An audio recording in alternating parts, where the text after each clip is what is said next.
こんにちは、あおいです。今日はふわっふわに仕上がる厚焼き卵のレシピをご紹介していきます。保育園では衛生管理上しっかりと中まで加熱をするんですけれども、子供が食べやすいようにふわっと仕上げていきます。なので今回は厚焼き卵をふわっと仕上げる方法や簡単に作る方法をご紹介していきます。それでは早速作っていきましょう。あれ、手逆だった。こっちだったっけ葵の給食室。今日使う材料は、まずメインの卵と、この中に豚ひき肉とインゲンを入れていきます。保育園の卵焼きっていうのは、基本的に主菜、メインになる形で出しますので、ここに少しひき肉を入れることでコクが加わるだけではなくて食べ応えも増します。でそこにインゲン加えると、野菜がね取れるっていうのもありますけど、彩りもかなり良くなるので、お弁当にしたい方とかはね、こういう緑ちょっと入れるのがおすすめです。で今日の味付けはみりんとお砂糖とお塩、今日はねちょっとだし汁を加えていきます。でだし汁はわざわざ取るのって大変ですので、保育園では味噌汁のだしを取ったらこの卵焼き用に別でね取っておきます。なのでご家庭で作る時も味噌汁少し多めに作って、その分のだしを入れるようにしてください。で今回はウェブサイトの自動分量計算機の大人2人3歳以上時2人分の分量で作っていきます。ではインゲンを切っていきましょう。で最近のスーパーで売っているインゲンっていうのはあまりね筋がないものが多いですので、筋は取らずに使います。でちなみにここの上の方、ヘタの部分ポキッと折って下にスーッと引いた時にもうすぐね折れちゃう場合は筋がないってものになります。もしこれが下の方までピーッとつながるようでしたら、筋ありのインゲンになるので、そういう場合は取ってください。そしたらヘタの部分をまず切り落とします。ちなみにインゲンね、この先の部分は食べられますので料理がね全然できなかった頃の私はここもね切り落とした方がいいんじゃないかって悩んだ時があったので、ここはね切り落とさないでも食べられます。卵焼きに入る場合は、ゴロッとしてるとすごく食べにくいので薄めに切っていきます。なんで左手だけ手袋してるんですかっていうね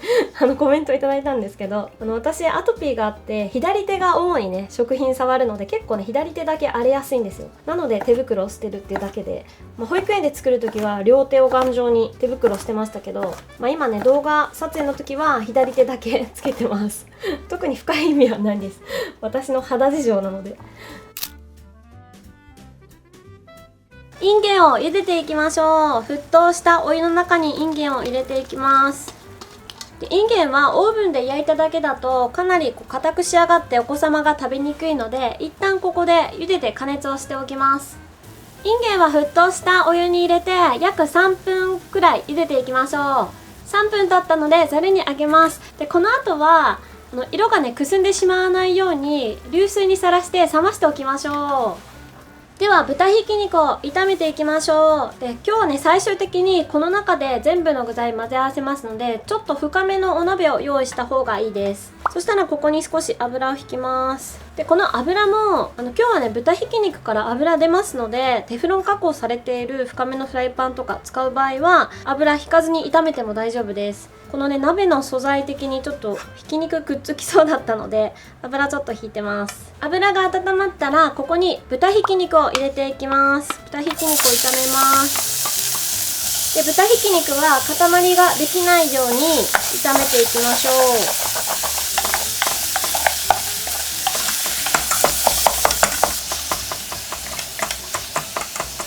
豚肉の色が変わってしっかり炒まったらもう火を止めます。で火を止めた状態で他の食材も混ぜ合わせていきましょう。ではこの中に卵液を入れていきます。で今日はね久々に保育園流の卵液の衛生管理の方法をお伝えします。まず卵は小さい容器に一旦割り入れます。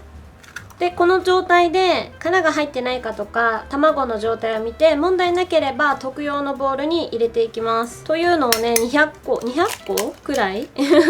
永遠とねこの作業をねやっていきます。ご家庭でやるときはここまでね細かくやる必要はないので、もう直接ねボウルに入れて溶いていただいて大丈夫です。そしたらここでよく溶きほぐします。これをね200個ぐらい混ぜるのですごいね腕が痛いんですよ、保育園でたくさん作るときは。卵焼きって大量調理の時はね結構大変で、あと神経もねすごい使います。卵を混ぜ終えたら、先ほどのお鍋の中に保育園ではざるでこしながら入れていきます。これは卵の殻が入らないように、さらにここで異物混入を防いでいます。なのでご家庭ではねざるこさないでそのまま入れちゃって大丈夫です。でちなみにね、もう今火はつけてない状態です。この中でね混ぜ合わせるっていうだけなのでボウル代わりにしています。そしたらここにだし汁を加えていきます。水分が少し入ることで卵がふんわりと仕上がります。でさらにだし汁って実はね母乳の旨味と同じ成分なので、子供が本能的にね好む味なんです。なのでだしが入ってるといろんな料理がねすごく子供にとって食べやすくなります。そしたらここに調味料も加えていきましょう。みりん入れます。みりんとお砂糖です。お砂糖とお塩です。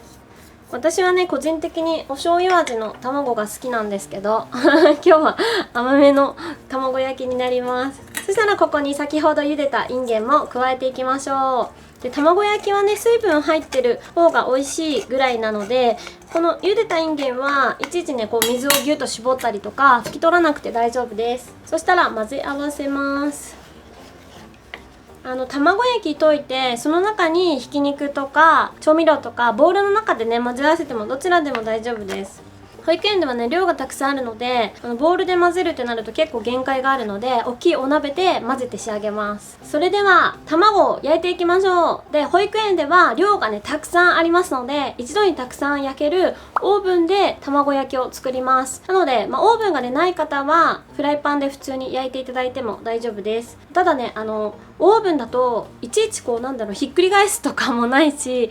本当に入れたらもうほったらかしておけるし、失敗することがね少ないので、経済的に余裕がある方はそんなにこう多機能のオーブンじゃなくてもただ焼けるだけのオーブンで一番安いやつで大丈夫なので、1台ねあると、自分の時給換算をした時にすごくね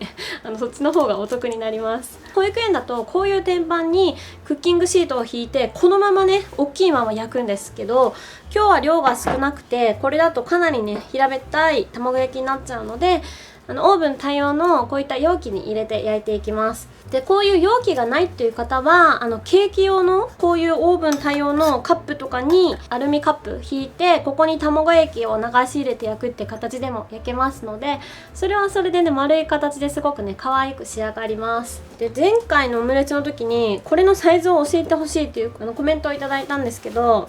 どれを買ったか覚えてなくて、今ね測ります原始的な方法。一番長い横のサイズが19センチで、短いここの縦が大体ですよ、ここが12か3ぐらいで、高さが 3.5 センチくらいですね。高さが 3.5 センチくらいのこれは野田ホーローの容器を使っています。でこの中にクッキングシートを敷き詰めて、で先ほどの卵液を流し入れましょう。色味がすごく綺麗だ。あとはオーブンの天板に乗せて180度のオーブンで20分くらい焼いていきましょう。で子供用は特に保育園だと食中毒予防のためにふんわり仕上げるのではなくて、中までしっかりと加熱をしていきます。ふっかふかに焼けました。美味しそう。すごい、これ伝わんないかな、プルンプルンしてる。でこの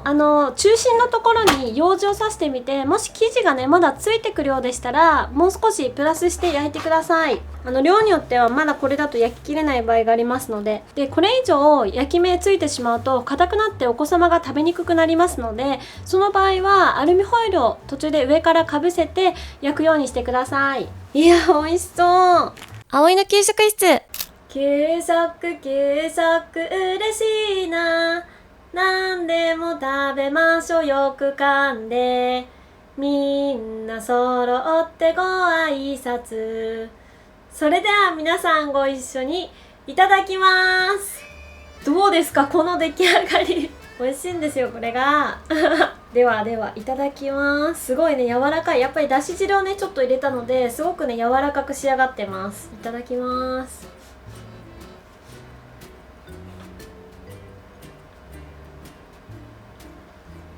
おいしい。何これふわふわ、すごいおいしい。卵の味がすごい生きてて抜群のバランスです今回も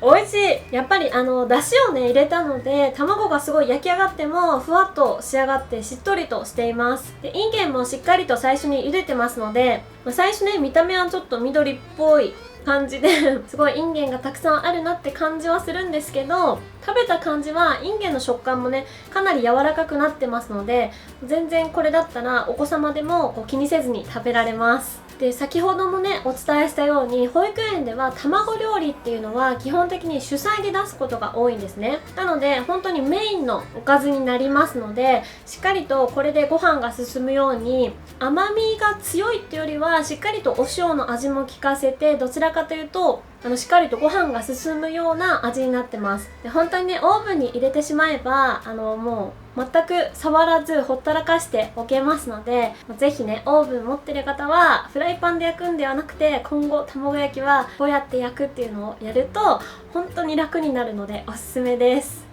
YouTube メンバーシップのお知らせです。メンバーシップに登録すると、毎月保育園にお送りしている献立、葵の献立表の閲覧、限定生放送や食育講座への参加、未公開レシピ動画の閲覧など、他にもたくさんの特典をご用意しています。葵の献立表のサンプルやその使い方、メンバーシップの登録については概要欄のリンクをタップしてください。皆さんのご参加お待ちしております。生放送でもたくさん交流しましょう。